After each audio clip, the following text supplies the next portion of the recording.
Hello, and welcome to the Iron John podcast. In this episode, we hear from Robert Bringhurst, poet, author, and lifelong student of Native American languages and literature, as he presents two versions of a Haida story involving a young man transforming into an eagle and becoming head of a village. Robert calls these translations of transcripts of tellings in the Haida language a little piece of news from a world that isn't there anymore. And now, here's Robert Bringhurst in a recording from the 2024 Fall Minnesota Men's Conference. I heard some interesting things said yesterday about substitute fathers, something a lot of us have had at some point in our lives. And it just occurred to me that you might be interested in a society in which the substitute father is an institutionalized part of life. It's a formalized, sort of guaranteed part of any male upbringing. We're a long way from the Haida country. Does everybody know where the Haida can be found? No. The northwest coast, the southern tip of the Alaskan Panhandle, and a group of islands running south from there along the coast of British Columbia. The British called them the Queen Charlotte Islands. The Haida called them Haida Gwaii, the Haida Islands. There were once 10 or 12,000 people living there very happily in beachfront villages, quite beautiful villages with large red cedar plank-sided houses and poles, memorial poles and house poles and mortuary poles along the front of the village facing the sea. The missionaries didn't like this, of course, so those poles are in the museum now or in the fireplace. But it was a thriving society once upon a time. Smallpox came to the Haida world at the end of the 18th century and stayed for about 100 years. And at the end of that, the population was less than 1,000. So it was a real Holocaust. And all but two of those villages are empty now. The other two look like modern, prosperous towns, but there's still a lot of grief and loss and pain in those places. Anyway, traditional Haida society was strictly matrilineal. That is, male or female, you belong to the family of your mother, and the clan of your mother, and the moiety, the side of your mother. So every woman of your mother's side, raven side or eagle side, every woman of your side, your mother's side, was your sister, and every woman of the other side was a potential marriage partner. Your father, of course, had to be of the other side from your mother. And because your father was of the other side of your mother, he was from the other side of you. Therefore, not an entirely appropriate person to raise you into manhood. So a young man would go at some point in his young life to live with one of his mother's brothers, a maternal uncle, because of course the maternal uncle was of the same side as the mother, that is the same side as the young man. And was not unusual for the young man to inherit the house, the titles, the property, and the wife or wives of the mother's brother, the uncle that he went to be raised by. So, of course, this raises some interesting dynamics. You're not allowed in this society to grow up and sleep with your mother, but in that society you were expected to grow up and sleep with your aunt. And you know, Expected, right? Yeah, expected. Yep. So nobody asked the uncles whether they approved of this arrangement or not. It just that's the way it was, and so had to be worked out in each case individually.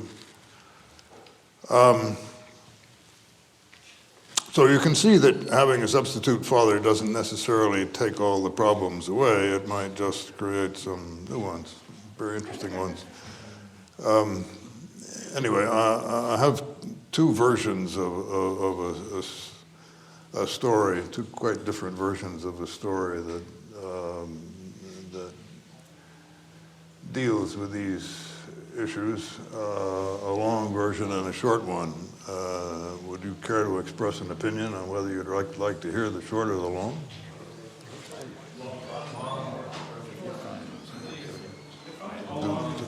The long is have it? Is that the way it is? Yeah, okay.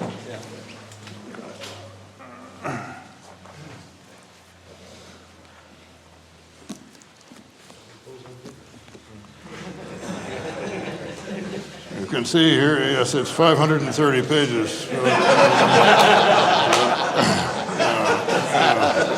long as you can read it before 5:30, you're good. Right. Okay. In this book, the translation of this story is called, this is my title, How the Town Mother's Wife Became the Widow of Her Husband's Sister's Son. It's pretty straight ahead, isn't it? I'm confused. You got it. Okay. The head man of a Haida village, was almost always a man, but one of his titles was Lana Auga, mother of the town, mother of the village.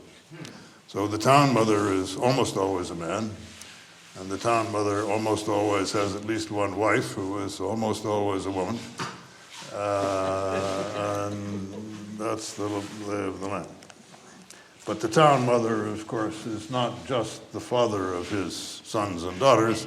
He is the uncle of his nephews and nieces. So the nieces in this system don't play much of a role, but the nephews have to come to the uncle to be finished off, as it were.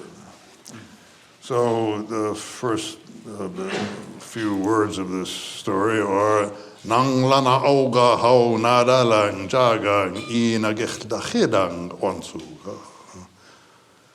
One who was the mother of a town kept starting to arrange to let his nephews take his wife, they say.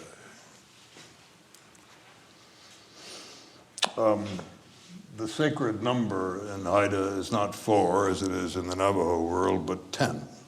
And 5 will do as a substitute.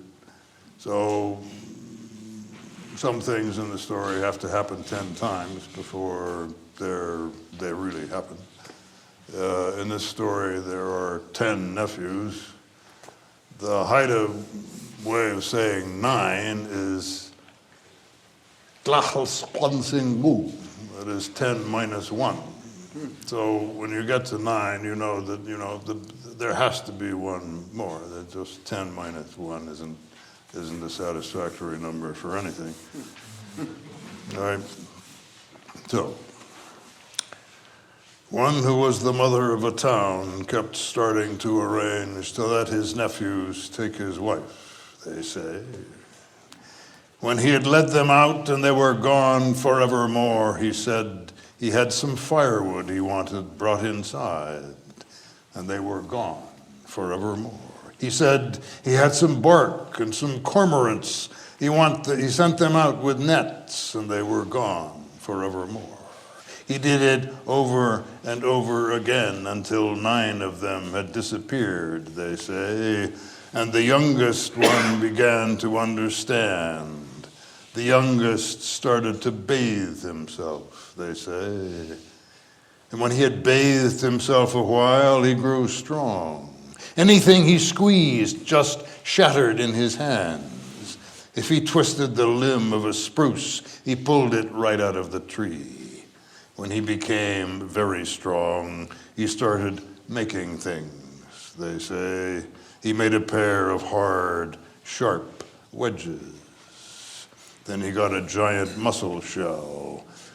He shaped it into a razor, and he got a weasel skin, and then he got a feather, and he took a lump of wet clay and shaped it with a pocket in the middle. He shaped it so that he could go inside. Then he bathed himself again, and he sat on top of the house. And after he sat there for a while, his uncle came outside, they say. When his uncle discovered him up there, his uncle hurried back inside. His uncle was nervous, they say. His uncle sent someone out to call his nephew in. Then he went inside, they say. He entered the house, and his uncle spread out a mat for him. When he had offered him some food, he said to him, "Nephew, you are the one who should marry my wife." That night he slept with her, they say. Next day his uncle said, "Nephew, I have firewood out back. I want it brought into the house." He hid the wedges in his clothes.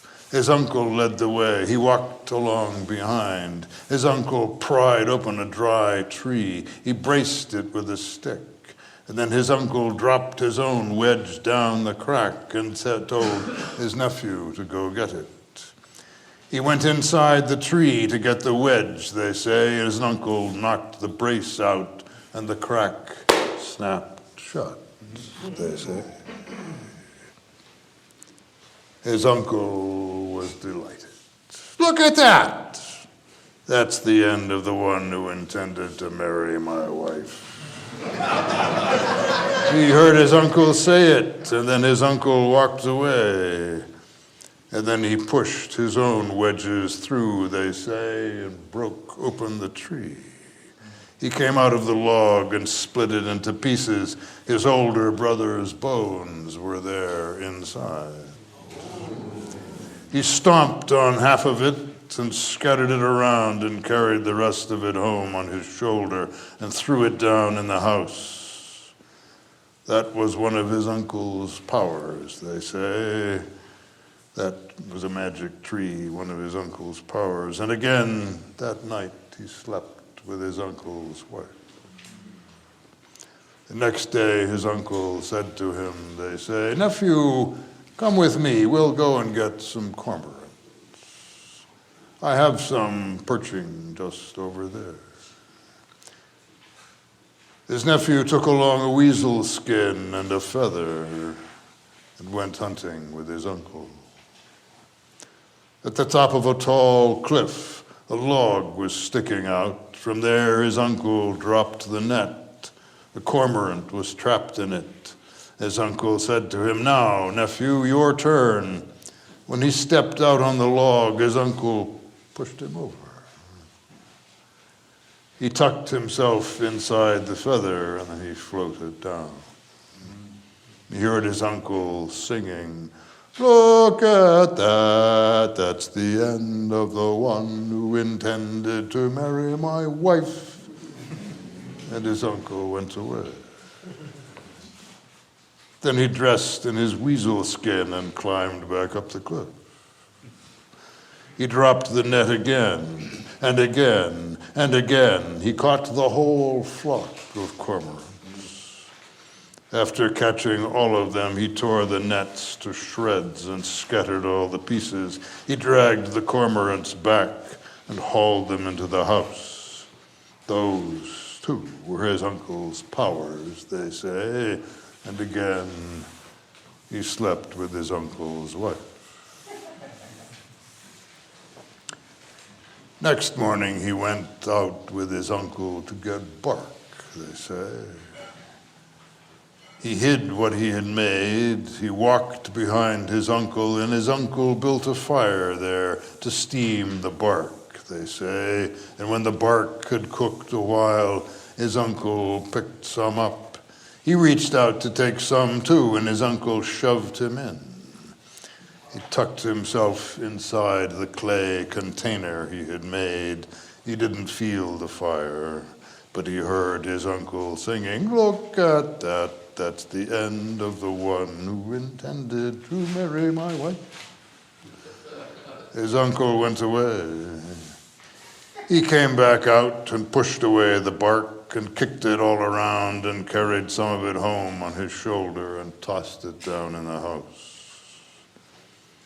And that night again, he slept with his uncle's wife.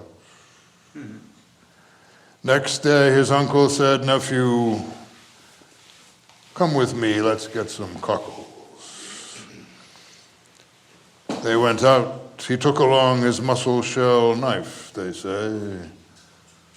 The large cockle opened his mouth. His uncle told him to go get it. When he went to get it, his uncle pushed him in. And again, his uncle was extremely pleased. "Look at that. That's the end of the one who intended to marry my wife." When his uncle went away, he cut the muscles of the cockle so the shell fell open. He scattered half of it around and lifted the rest of it up on his shoulder, brought it back and threw it down in the house. He'd killed his uncle's power, they say. And his uncle spread out the skin of a black bear and invited him to sleep there, they say. And when he did fall asleep there, his uncle picked him up and put him in a box and tied the box with cords. He took him far out to sea, they say, and put him overboard. And again, his uncle was pleased, and he paddled home. After drifting a while, he felt himself washing ashore. When he was just getting ready to burst the box, he heard two women speaking lovely words to one another. One was saying, "Cloud watcher, look at that, a box is washed ashore." And he heard her, and he did not burst the box. The two women lifted up the lid, and there he was. They helped him out. And Cloud Watcher's elder sister said, "I'm the one who saw him first, and I'm the one who's going to marry him." They took him home. They took him into their father's house, and they treated him well. When they had offered him something to eat, he went outside. He walked through the town for a while, and then he went in to the middle house. Eagle skins were hanging there. He took down one with handsome feathers, and then he put it on. He moved his wings. He almost sailed through the doorway. He stopped himself by grabbing onto the frame. He took the skin off right away and hung it up. Then he went back to the house of his father-in-law. His father-in-law was saying, "Funny, my skin tickles just the way it does when there is someone else inside." He was the mother of the town, they say. Next day, early in the morning, he heard an eagle scream. He went outside to look, they say. There was something set up in front of the town. Eagles perched on it in a row. They were calling one another and sharpening their talons. Then they went out hunting. Later in the day, they came back in. Some of them were carrying spring salmon. Others were carrying rockfish. Others had humpback whale. Again, the next day early, he heard them calling in front of the house. He told his wife he wanted to go hunting too. She spoke to her father, they say, and her father said, "My dear, I will lend your husband one I used to wear when I was young." He brought out a box. He pulled out a skin with lovely feathers and gave it to his daughter. And he said to her, "Tell your husband never to go near that little thing sticking out nearby. Then he went out with them flying. He brought in a humpback whale. He flew home ahead of all the others, and they brought in many kinds of things. His father-in-law was pleased with him. They cooked the whale. When the food was served, they led in an old woman, shaking with age. They said to her, "Drink whale broth, old woman," and she did that. He flew with him again the following day. He was starting to get used to it, and he brought in another whale. In his other claw, he carried a spring salmon. He flew home ahead of them all. They brought back many kinds of things, and again, when they served the whale, they brought in the old woman, and she drank whale broth. Next day, he went out with them again. But he touched whatever it was that was sticking out. He grabbed hold of it, they say. He flapped his wings a while, holding steady. Then it drew him down and down and down beneath the waves. Another eagle seized his shoulders, and when that one too was about to go under, one of them carried the news to the town that he had done what he had done.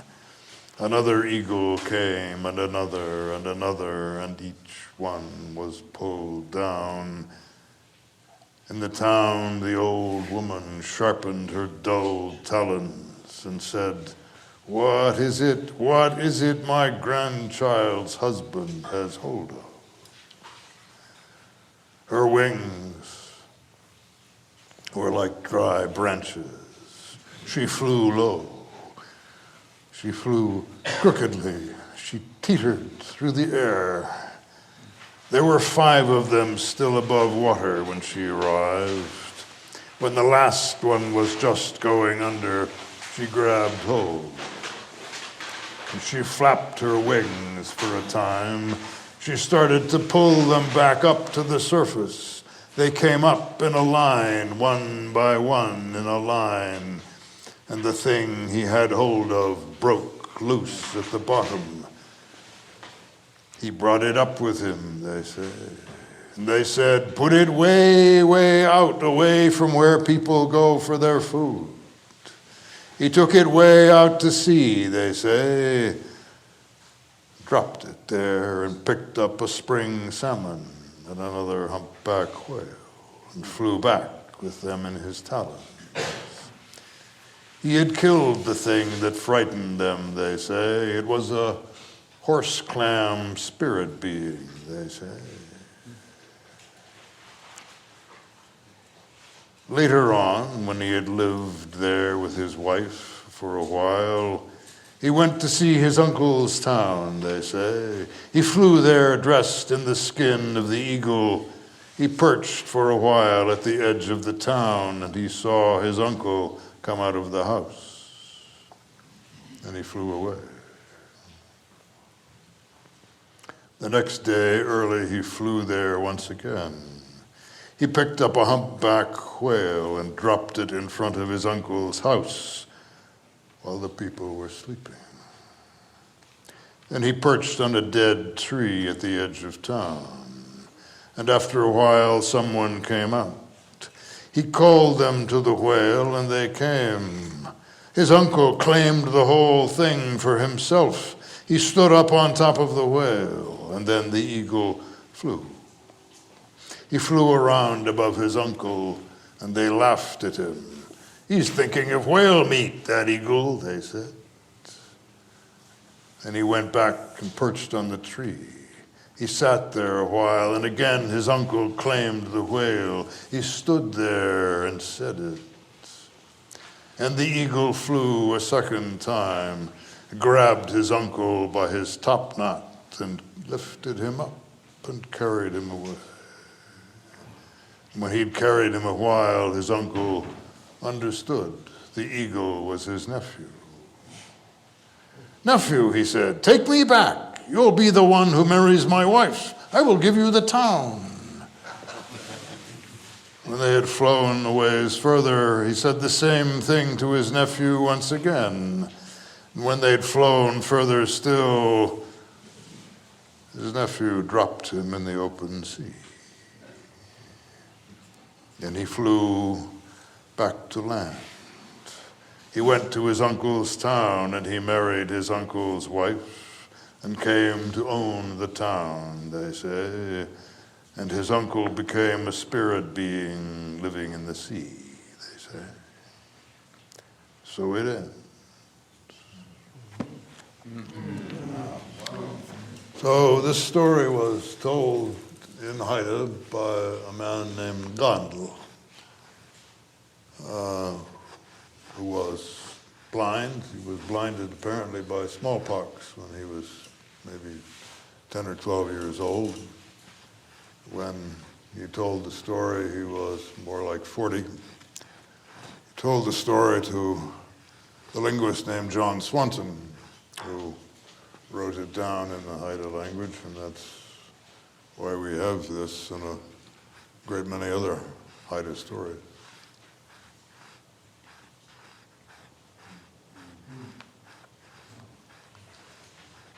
So this is a little piece of news from a world that's not quite there anymore. The missionaries had arrived by the time Swanson was there, and working among people who had suffered so much from smallpox and other things, the missionaries were quite successful in persuading people that the old ways were bad ways and the European ways were better.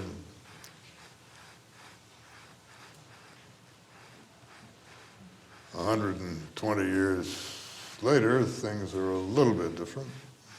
The old ways are coming back in some form. A lot of fine Haida visual art being made, painting and carving. But only 6 or 8 people speaking the language, and they are not young people.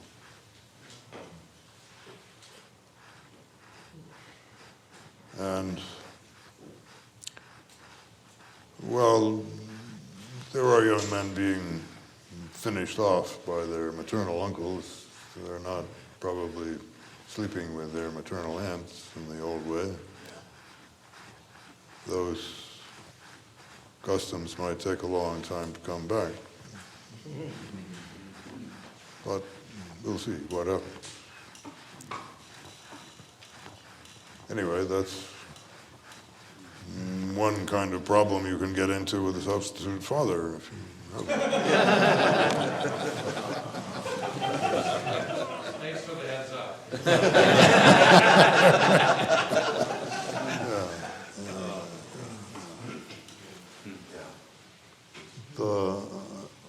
I won't trouble you with the other version of the story unless you really want to hear it, but it's much shorter. It was told by an older man who was, of course, a different person. Because he was a different person, he told a very different story. Something the anthropologists were very reluctant to learn, is that the stories depend on the teller. Yeah. They're not, some kind of... people are not photocopy machines,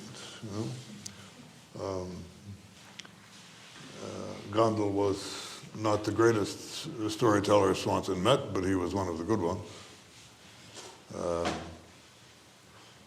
And the connection between eagles and jealous uncles remains a wonderful mystery. What do these two things have to do with each other? But they do have something to do with each other.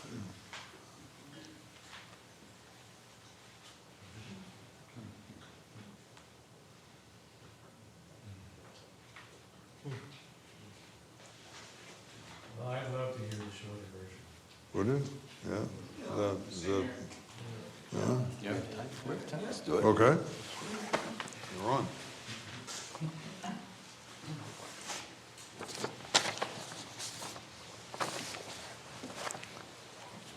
Kōra lana kai hau gawadae ang onsu ganu nang lana au ga sinat ga hau hlawa to gwanganga la ga tsira langa gurai kwan kidsi.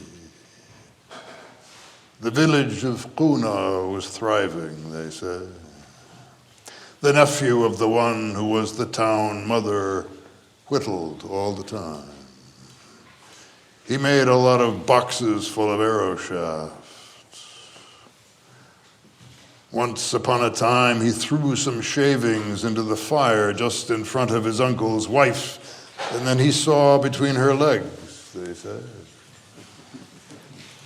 Then he went outside where they were gambling. His uncle sat there too. A northern flicker browsed overhead a little later. The red of its tail feathers flashed. And then he said, "Ha! That's a lot like what I saw inside the house a moment ago." And when he said those words, his uncle was not happy. His uncle had a red cedar felled, and they roughed it out for a canoe. They gathered pitch and put it in the cedar, and they heated it and set the nephew into it, they say. And then they paddled him out to sea and set him adrift. He started weeping then. They wept until he slept. And then the north wind blew. When he had drifted for a while, he washed ashore at Shell Heap of the Spirit Being. He lay there in the sunshine, and it softened up his bonds. And then he started walking, they say. He walked until he reached a town, and nighttime came, and he peered inside the houses. After peeking for a while, he looked inside the town mother's house, where a woman sat alone behind the screens that were shielding one corner. She was beautiful. He kept on looking at her. Then they all went to bed, and then he went inside the house. The woman said, "Who are you?" "I am promised by my father to one whose mother's brother warmed him by the fire and abandoned him at sea." "That would be me," he said. They slept with one another then. As he was lying there beside her, her father overheard. When morning came, her father said, "Let's see who was talking to my child." And then he called to her, "Say there, my daughter, who sneaked in the way a spirit being would? I promised my daughter to one whose mother's brother, so they say, abandoned him at sea." "Father, he's the one," he says. "Bring your husband down to breakfast then, my dear." She brought him out, and his wife's father offered him some food. After he had stayed in that vicinity a while, he told his wife that he was thinking about going back to see his uncle's town. His wife reported the news to her father, they say. Her father told his son-in-law to go and get a box that sat by the back wall. When they brought it to her father, he pulled 5 boxes from within it, one inside the other, and started lifting out the skins of eagles. He gave him one of these, with white mixed in among the darker under feathers. And the young man left the house and got inside the skin. He flew at something that moved in front of the house.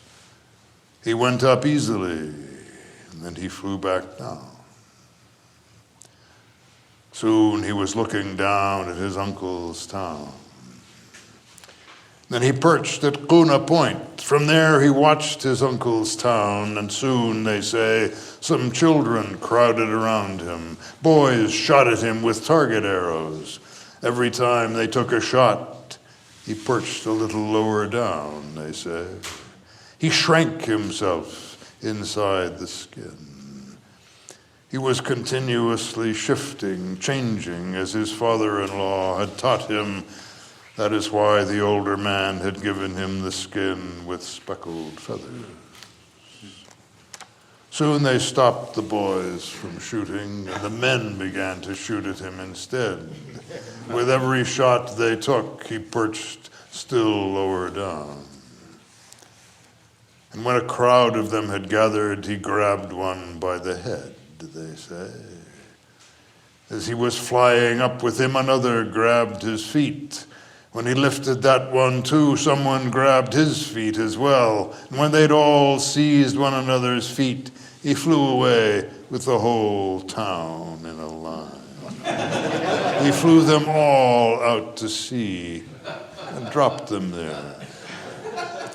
They say they all turned into little islands, and the village of Kuna then was an empty shell. Then he flew back from there, they say. When he was in the other town, they put their skins on every morning and perched on something long in front of the town. And after they talked about their plans, they all flew off at once. Evening came and they flew back again together. They brought in many things: humpback whale, white-sided dolphin and porpoise, halibut, rockfish, spring salmon. Whatever they could think of, they could hunt.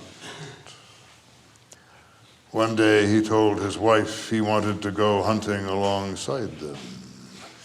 And his wife's father offered him a different skin. He gave him one belonging to a youngster. He put it on and flew to sea with them and brought back a spring salmon. And his father-in-law was pleased with him. Dawn broke, and his father-in-law warned him he was not to touch the long thing in the water just off Kuna Point. And then one day when he went out with them, he saw a humpback whale. He took hold of it, they say. It was not too much for him. And then his wife's father liked him even more. Dawn broke, and his father-in-law told him how they hunted all throughout the islands. Then he sat with the others in front of the houses. He could see with his own eyes where the saltwater fish and the sea mammals lived in the ocean, all the way down to the toe of the island. One day he flew down and flexed his talons at the long thing in the water. When he did that a second time, he grabbed it. He tried to fly up with it. It shrank beneath the water and began to pull him under. Another eagle grabbed his shoulders. That one too was drawn under, and another grabbed his shoulders. And from up at the head and down to the toe of the islands where they had gone, the moment they knew, they started to fly. They flocked together just above him. From the roofs of the houses in town, they were watching him, too. They kept disappearing, one after another, each one clinging to the pinions of the one below, while it continued pulling them down. The ones in the town came in a flock. It pulled them under, too. Then his father-in-law and his wife put on their skin. After his father-in-law got ready to go with the rest of them, and after his wife got ready to go too, his wife's grandmother put on her skin. She sharpened her dulled claws on the whetstone. All the while she was doing so, she said, "Hi, hi, hi, hi, how did my grandchild's husband come to have talons?" She was very old, they say. Soon she flew down and grabbed hold of her granddaughter's shoulders. After flying in place and tugging a while, she saw some of them come to the surface. One and another, they came to the surface. And finally, something cracked at the root of the island, and then she flew up with the string of them. What had pulled them down came up with them. A giant clam spirit being is what it was, they say. So the town was repeopled, they say, and he started to hunt for food for his father-in-law just the way he did before. But the village of Quna, they say, is empty because what happened then keeps happening, they say. And so it is. So this story was told by a man named Hugh. Hugh was the hereditary headman of that empty village. His clan was the Quna, which means the people born at Quna, descended from Quna.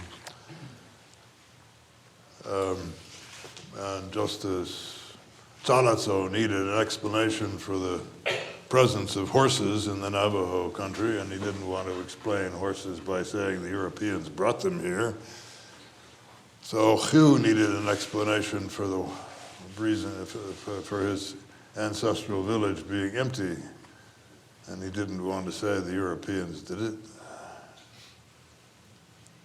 So he used this story to explain things to himself.